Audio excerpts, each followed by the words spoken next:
So, hey everyone, welcome back to my mini vlog series. তো আজকের ভিডিওটা কি নিয়ে সেটার জন্য তো অবশ্যই পুরো ভিডিওটা দেখতে হবে। তো ফাইনালি দিনটা এসে গেছে যেদিন আমার সেই স্কুলের বান্ধবী যার আমি থুবড়োর ভিডিও তোমাদের সাথে শেয়ার করেছিলাম, তো ফাইনালি এটা হচ্ছে বিয়ের ভিডিও। তোমাদের আর বেশি অপেক্ষা করলাম না।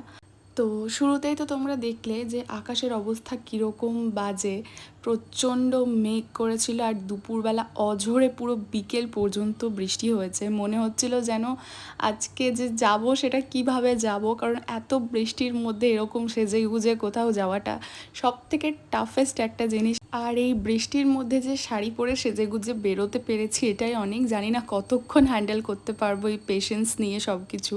তো ফাইনালি ভেনিউতে পৌঁছে গেছি, ভীষণ সুন্দর করে ডেকোরেট করা হয়েছিল। তো ওই দিনটা তো চলেই আসলো এত তাড়াতাড়ি যে আজকে ওর বিয়ে, আর এটার জন্য তো ভীষণ ভালো লাগছিল, বাট কোথাও গিয়ে একটু মন খারাপও লাগছিল। যেরকম বিয়ে হয়েও এখন অন্য জায়গায় চলে যাচ্ছে, তার এখন অন্য একটা বাড়ি হচ্ছে। বাট ঠিক আছে, ভালোই তো হয়েছে যেটা হয়েছে, তাই আমরাও ভীষণ মজা করছি এখন। তো এই বিয়েটা হয় আমার সাথে, একটা যেটা খুব ভালো জিনিস হয়েছে সেটা হচ্ছে প্রচুর পুরনো বন্ধুদের সাথে দেখা হয়েছে, প্রচুর স্কুল ফ্রেন্ডস যাদের সাথে হয়তো স্কুল লাইফের পর কোনো দিন দেখা হয়নি, ইভেন কি কোনো দিন ভুল করেও হয়তো দেখা হয়ে যায়নি রাস্তায়, তাদের সাথে দেখা হয়েছে, প্রচুর গল্প আড্ডা তো হয়েছে। আর আমার ফাইনাল লুক তো তোমরা অলরেডি দেখে ফেলেছো। এটা হচ্ছে আমার মায়ের একটা বেনারসি, যেটা আমি পরবো বলে ডিসাইড করেছিলাম। আর এটা পরে আমি জানি না আমায় কেমন লাগছে, সেটা তো আমাকে তোমরাই কমেন্টে জানাবে যে কীরকম লাগছিল আমায় দেখতে। প্রথমবার এত হেভি একটা শাড়ি পরেছি, নিজেকে হ্যান্ডেল করা খুব মুশকিল ছিল, বাট কোনো রকমে ম্যানেজ করেছি, কারণ ভালো দেখতে লাগাটা তো একটা ভালো ব্যাপার না, মানে যাই হোক না কেন ভালো দেখতে তো লাগতে অবশ্যই হবে, তারপর বান্ধবীর বিয়ে বলে কথা।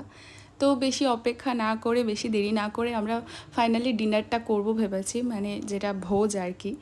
তো প্রথমেই দিয়েছিল স্যালাড, তারপরে একটা ফিশ কাটলেট ছিল, আর তারপরে দিয়েছিল একটা কুলচা, আর ছিল চিকেন কষা। আমি সবটা খেতে পারিনি বলে অন্যদের প্লেট থেকেও ভিডিও নিয়েছি। তো খাওয়া দাওয়ার ব্যাপারে আর খাওয়া দাওয়ার ভিডিও নিয়ে না হয় পরেই একটা ভিডিও দেবো যে 2-3 দিন ধরে কী কী খাওয়া দাওয়া হয়েছে। তো সব কিছু মিলিয়ে তো খুব ভালো কেটেছে। তো সবশেষে এটাই বলবো যে বিয়ে করে খুব ভালো থেকো, খুব ভালো করে সংসার করো, সদা সুহাগান রাখো তথাস্তু।